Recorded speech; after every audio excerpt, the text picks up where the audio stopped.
हमारा।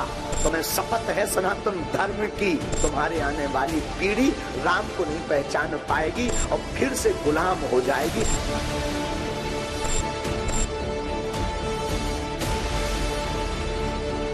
तुम मेरा साथ दो, मैं हिंदू राष्ट्र दूंगा। धीरेन्द्र शास्त्री कहें हिंदू राष्ट्र, तौकीर रजा बोले मुस्लिम राष्ट्र। ये भारत सनातन के संतों का, स्वामी विवेकानंद का देश है। ये भारत, हमारे नौजवान कल खड़े हो जाए और जो वो ऐलान करें कि हमें मुस्लिम राष्ट्र चाहिए। साक्षी महाराज कहें हिंदू राष्ट्र, शफीकुर रहमान बर्क कहें मुस्लिम राष्ट्र।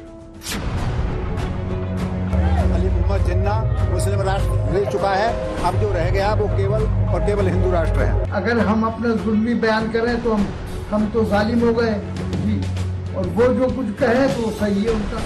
सत्ता करे सनातन की बात, ओवैसी करें मुसलमान की बात। एक ऐसा देश है जिस देश का कोई मजहब नहीं है। सियासत के लिए सत्ता से धर्म का सवाल, सत्ता का सियासत के लिए सनातन का प्रचार। उत्तर प्रदेश से हरियाणा और राजस्थान तक जारी है धर्म के नाम पर सियासत की चाल।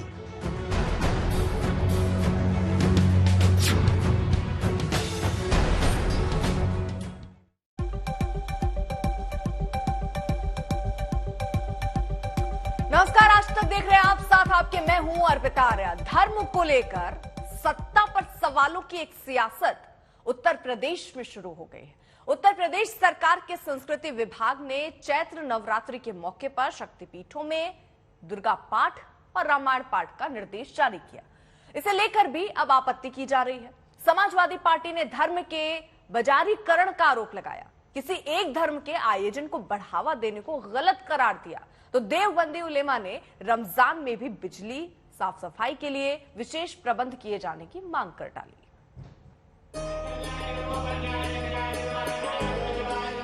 उत्तर प्रदेश के मुख्यमंत्री योगी आदित्यनाथ गोरक्षनाथ पीठ के महंत भी हैं। वो अक्सर सनातन धर्म से जुड़े पर्व त्योहारों पर मंदिरों, तीर्थों और धामों में पूजा पाठ, आरती अनुष्ठान करते दिख जाते हैं।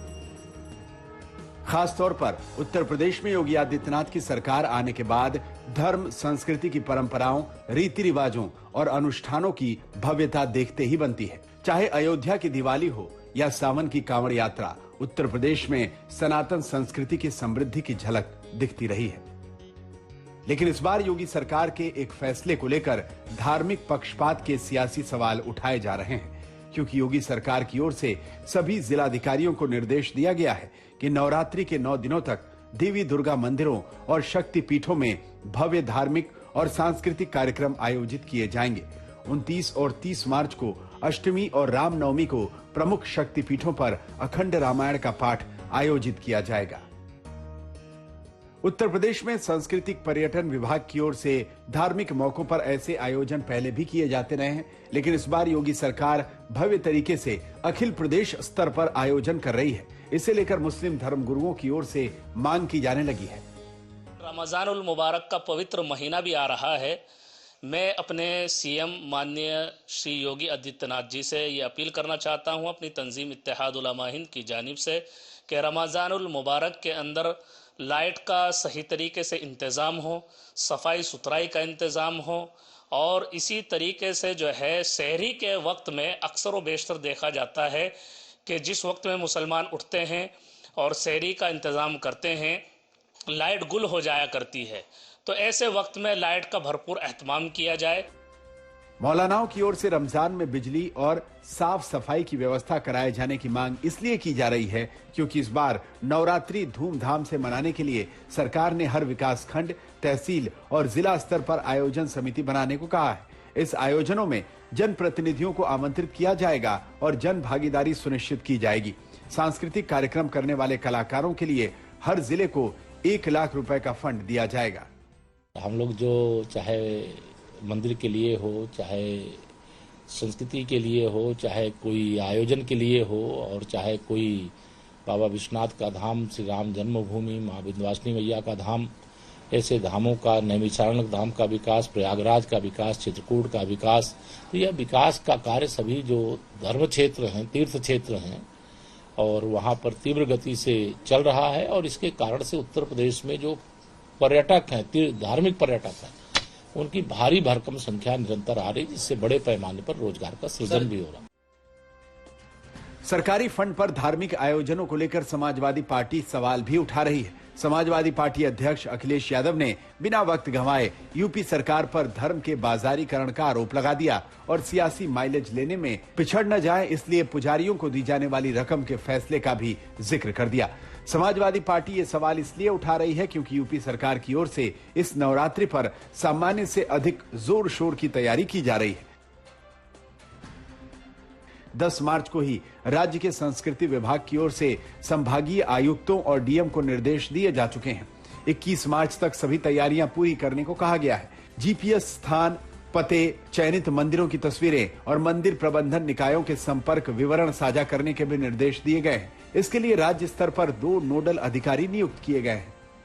ये राज्य का कोई धर्म नहीं होता है। राज्य के लिए सभी धर्म, उसके फेस्टिवल, उसके कल्चर बराबर होने चाहिए, उनको बराबर से ट्रीट किया जाना चाहिए, जो कि उत्तर प्रदेश में नहीं हो रहा है।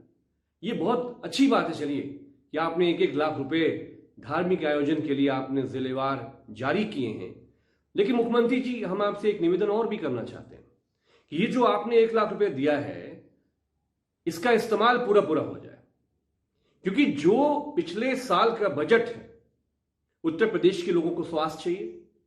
50% का बजट आपका लैप्स हुआ, खर्च। हालांकि यूपी सरकार इस प्रकार के आयोजन के पीछे संस्कृति और पर्यटन को बढ़ावा देने के अलावा महिलाओं की भागीदारी बढ़ाने जैसे लक्ष्य पर काम कर रही है। लेकिन रमजान से पहले नवरात्रि में जब सरकार ने विशेष आयोजनों का इंतजाम किया है, तो इसे लेकर सियासी सवाल उठने लगे हैं। आज तक ब्यूरो। सियासत के लिए मजहब के इस्तेमाल की कई खबरें इन दिनों सुर्खियों में हैं, क्योंकि नेताओं का मिजाज मजहबी हो गया है और मजहबी किरदारों का मन राजनीति के रंग में रंग गया है। और इसकी बड़ी मिसाल उत्तर प्रदेश में देखने को मिल रही है। उत्तर प्रदेश में इत्तेहाद-ए-मिल्लत काउंसिल के चीफ मौलाना तौकीर रजा 15 मार्च से तिरंगा यात्रा निकालने वाले हैं। कहते हैं कि देश बचाने के लिए यात्रा निकाल रहे हैं, लेकिन उन्होंने असली आपत्ति बागेश्वर धाम वाले धीरेन्द्र शास्त्री के ऐलान पर है। उसी के विरोध में मौलाना तौकीर दूर दिल्ली तक पैदल जाने का ऐलान कर बैठे। हालांकि यूपी में भड़काऊ भाषण के लिए मौलाना पर केस दर्ज हो चुका है। बागेश्वर धाम के महान धीरेन्द्र शास्त्री के हिंदू राष्ट्र वाले संकल्प और बयान को लेकर मुस्लिम समुदाय की ओर से मौलाना तौकीर रजा जैसे लोग खड़े हो रहे हैं और दोनों ही तरफ से ऐसी ताकतें एक दूसरे के सियासी धंधे को एक तरीके से कहिए तो बढ़ाने के सहयोग भी करते हैं। बागेश्वर धाम के महंत धीरेन्द्र शास्त्री ने ऐसा ही एक और बयान दिया है। अब धीरेन्द्र शास्त्री ने कहा है कि हिंदुओं को भी कम से कम 3 से 4 बच्चे पैदा करने चाहिए, जिसमें 2 बच्चों को राम की भक्ति के लिए चुन लेना चाहिए। और क्या कहा उन्होंने, सुनिए जरा। जिनके अभी ब्याह नहीं, मैं भी लड़का सुना, हम भी नहीं, हम भी सुना, जिनके ब्याह नहीं मैं भी सुना, ब्याह करो, 3-4 बाल बच्चे हों, 2 ठैया राम के नाम।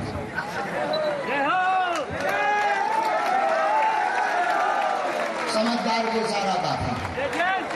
वैसे तो 2 बच्चे 2 ही अच्छे, लेकिन एक बच्चा राम जी के नाम।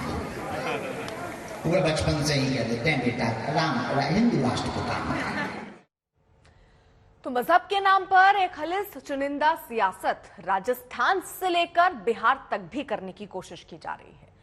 असदुद्दीन ओवैसी हरियाणा में मारे गए राजस्थान के 2 भाइयों जुनैद और नासिर के मुद्दे को लगातार उठा रहे हैं। पहले बीजेपी सरकार पर सवाल उठा रहे थे ओवैसी, अब राजस्थान सरकार पर कम मुआवजा देने का आरोप लगा रहे हैं।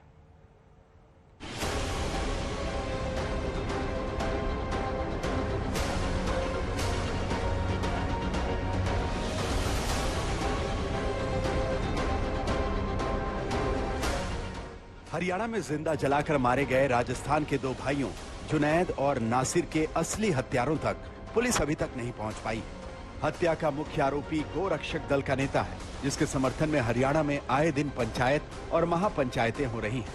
हरियाणा के जींद में ऐसी एक और महापंचायत पिछले दिनों हुई, जिसमें नासिर और जुनैद हत्याकांड की जांच सीबीआई से कराने की मांग वाले प्रस्ताव पास किए गए। उधर जुनैद और नासिर की हत्या के बाद दो सरकारों और उनकी पुलिस की नाकामी पर उठ रहे सवालों की धार अब सियासत की ओर मुड़ गई है। एमआईएम के नेता असदुद्दीन ओवैसी ने राजस्थान सरकार पर जुनैद और नासिर के घर वालों के साथ भेदभाव का आरोप लगाया है। जब कन्हैयालाल की हत्या हुई, जिन्होंने किया वो टेररिस्ट हैं। आप वहां पर 50 लाख की नौकरी देते हैं। जिन्होंने जुनैद नसीर को मारा वो भी तो टेररिस्ट हैं। उनको आपसे 3 गवर्नमेंट स्कीम में 15 लाख सरकार देती है, नौकरी नहीं देती है। तो इंसान है ना भाई जी। ये आप डिफरेंस क्यों कर रहे हैं अशोक गहलोत? मरने वाला तो इंसान है। किसी का नाम जितेंद्र हो सकता है, किसी का नाम जुनैद हो सकता है, किसी का नाम कन्हैया हो सकता है जी। तो मौत में भी आप फर्क कर रहे हैं, तो ये बड़ी छोटी सोच है मुख्यमंत्री की। ओवैसी को जुनैद और नासिर के लिए इंसाफ की जंग लड़ने की याद इसलिए आ रही है क्योंकि ओवैसी राजस्थान में आने वाला विधानसभा चुनाव लड़ना चाहते हैं और इसके लिए ओवैसी ने राज्य में सर्वे कराने का भी ऐलान किया है, जिसमें ओवैसी राजस्थान में मुसलमानों के सामाजिक, शैक्षणिक, आर्थिक और स्वास्थ्य जैसे मुद्दों पर सर्वे कराने का दावा कर रहे हैं। ओवैसी के सर्वे की यह रिपोर्ट 25 से 26 मार्च तक आने वाली है। दरअसल ओवैसी का सिलेक्टिव सेक्युलरिज्म चुनावी सीजन में ज्यादा प्रभावी तौर पर काम करने लगता है। जहां जहां चुनाव में ओवैसी को अपनी मौजूदगी दिखानी होती है, वहां वहां वो मुसलमानों का मुद्दा उठाने लगते हैं। खासकर इतने बड़े हिंदुस्तान में ओवैसी चुन चुन कर खास जगहों पर सेक्युलर मोर्चा खोल बैठते हैं। ओवैसी ऐसा ही एक आयोजन अब बिहार में भी करने वाले हैं। 18 और 19 मार्च को बिहार के सीमांचल इलाके में ओवैसी अधिकार पद यात्रा करने वाले हैं। सेकुलरिज्म के लिए चुनावी जंग लड़ने का दावा करने वाले ओवैसी हालांकि अब इसमें भी मुसलमानों का मुद्दा उठाने लगे हैं और मुसलमानों को सेकुलरिज्म का कुली बता रहे हैं। आज तक ब्यूरो।